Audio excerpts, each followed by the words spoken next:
Yes, people, we are back. Good morning, good afternoon, good evening, whatever time it is and whatever part of the world that you're watching us. Welcome back to the Old Southern Pine. Today we are in Washington, Missouri at the world-famous Missouri Meerschaum corncob pipe factory. I don't know about you, but few things scream nostalgia to me more than a corncob pipe, and these folks have been doing it for a mighty long time. With history going back nearly to the Civil War, they have stood the testament of time, and this tidbit of American manufacturing deserves being recognized. Let's go ahead and see how it's done. Now, before we get started, I do want to say that we are not condoning the use of tobacco by any stretch of the imagination. This video is strictly about history and American manufacturing. Let's go inside. Hi, my name is Brett Hoke. I am a sales and marketing associate for Missouri Meerschaum. I've been with the company in different varieties and designations since about 2018. And right now I am the Breyer Associate. So I'm here to help go around and see Missouri Meerschaum. Missouri Meerschaum started in 1869 by a Dutch immigrant named Anton Tibbe. Henry and his family moved here in about 1863. Prior to that, their home in the Netherlands burnt down. Not just their home, the whole town burnt down. Insulet, Holland. So some 3,000 residents are left homeless. Henry decides to emigrate to the United States. His brother is already here and has settled in the long lost town. I call it long lost because it no longer exists, of South Point, Missouri, which is just down the river. It's the southernmost point of the Missouri River. It no longer is a town anymore. But he ends up settling there. He was a wood turner by trade. He had a wood turning business in Insulet. Opens one up in Washington. Eventually settles in Washington. Starts making wooden spoons and furniture and stuff like that. Farmer friend.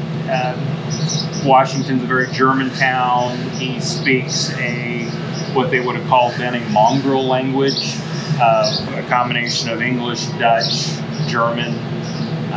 And so the farmer friend asked him to take some corn cobs, turn them into pipes. He does. Henry puts a few in his window, and it isn't long before he's making more pipes than he is wooden spoons. During this time, in the mid 1860s, his son Anton is away apprenticing as a gunsmith in St. Louis. Anton comes home, sees what Dad's doing, goes, "Dad, you might have something here." So they open up a new factory down just a few blocks over. They're doing well. Business is expanding rapidly. They decide to get a partner, a man named George Common, and who built several of the buildings in Washington. And they opened H. Tibbe, Son and Company. That's what it's called then. And so they built the first structure that we were in, and it opens in 1883. Business keeps expanding. So between 1883 and about 1900, this building expands 4 additional times. Today it's over 57,000 square feet. It is the second oldest continuous business in Washington. That is, it's the only thing this building has ever done is make corn cob pipes. Business keeps expanding. Back then, the cobs were not as tough as they are today.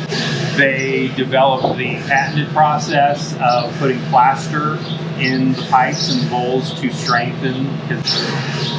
They patent that process. In fact, they took many people to court and won to stop businesses from making corncob pipes when the patent was in force. Around 1907, they combined with Detmold Pipes, and that's when they became Missouri Meerschaum Company. They combined into one company, and then official trademark was established, and they became Missouri Meerschaum. I mean, Henry, and you need to add this in because Anton would be mad at me, and he's here. I say that not jokingly to a point. Henry never wanted this to be beyond basically his little wood turning shop. Anton wanted it to be what it became. Anton actually, so I told you that their home burnt down. There's an anecdotal evidence that they had a high fear of fire. You're seeing the evidence of that with all the windows. This place did not run after dark ever. So it ran from sun up to sundown. That was before electricity was added. This Washington was as advanced as New York and Chicago in the late 1890s because Anton went to California and actually went to Edison Labs and had electric turbines brought to Washington, and he opened in 1896 opened an electric power plant. And so he actually opened 3. Anton brought electricity, he brought running water, and he brought the telephone to Washington and Franklin County. Anton was quite the guy. He, at one point after he still had some ownership in Missouri Meerschaum up into the 20s. He was the prosecuting attorney for Franklin County for several years. He met his wife when he was finding out about electricity and moved out to California.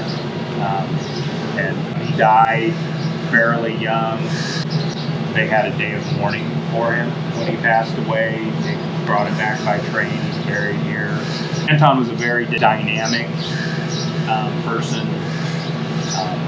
His daughter Madeline was very much about keeping his history alive. She wrote a lot of articles about her father.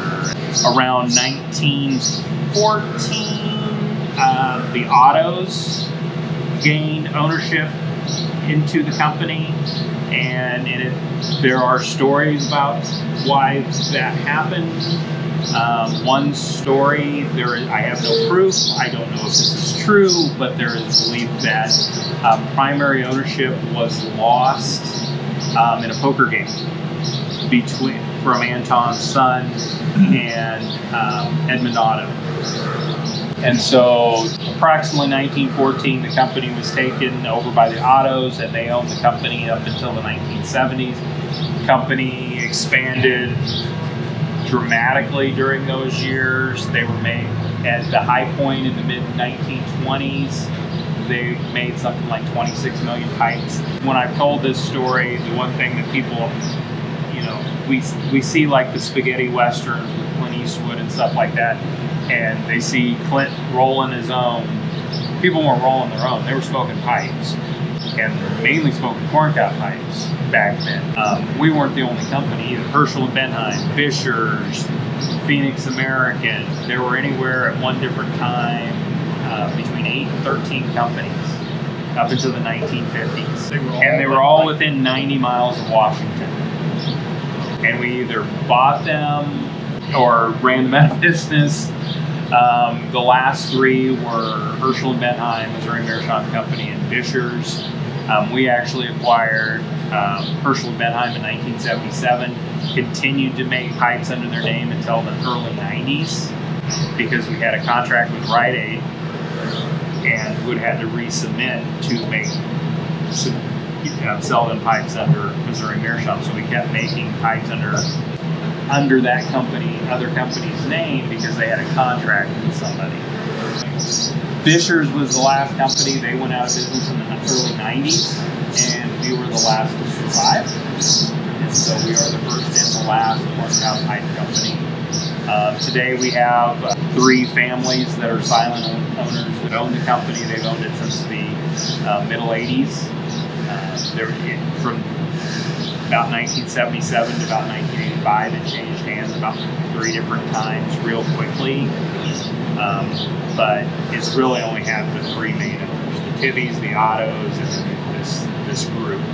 Today Shannon Hope has been the general manager for the last almost 4 years now. She's the general manager and runs the company today and is the face of the company. Then you also needed the corn, right? So the corn, prior to about 1920, corn was a recycled product. A lot of people, how can you charge $50 for a corn cob pipe?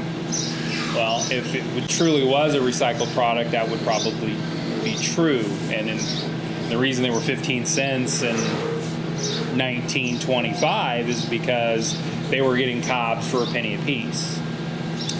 But as the hybridization of corn takes place after the First World War, they get more corn, more higher yields. This leads to smaller cobs, and basically if you look at your sweet corn of today, it's just pith.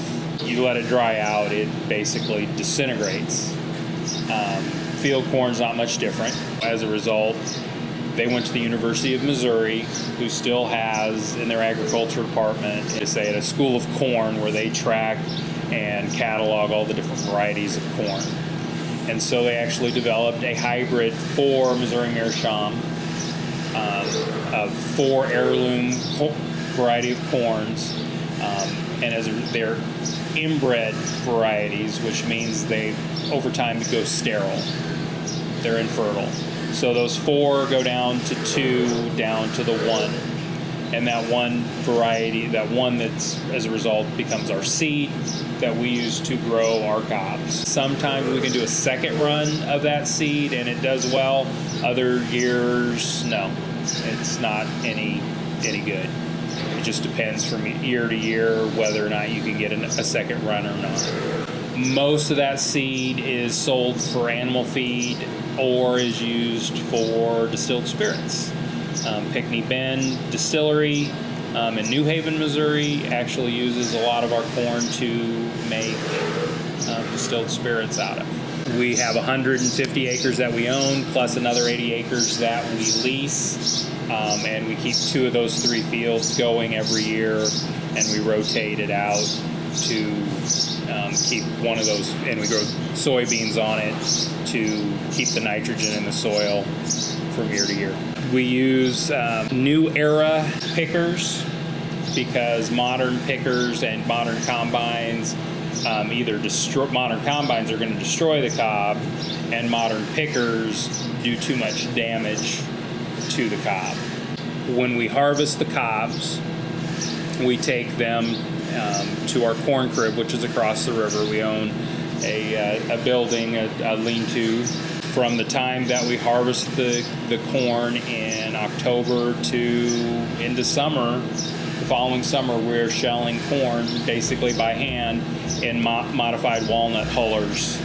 And once we get a truckload, we bring them over and we auger it up to the 3rd floor where it finishes drying out. And when it's that can be up to 2 years. And then we work our way through those dried cobs and we start the process over again.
All right, y'all, as we close this one out, I want to give a special thank you to Mr. Brett for his time, as well as the entire crew from Missouri Meerschaum. What an incredible place. Just absolutely packed with history. Thank you guys so much for watching. And until we meet again under the old Southern Pine, stay safe. God bless.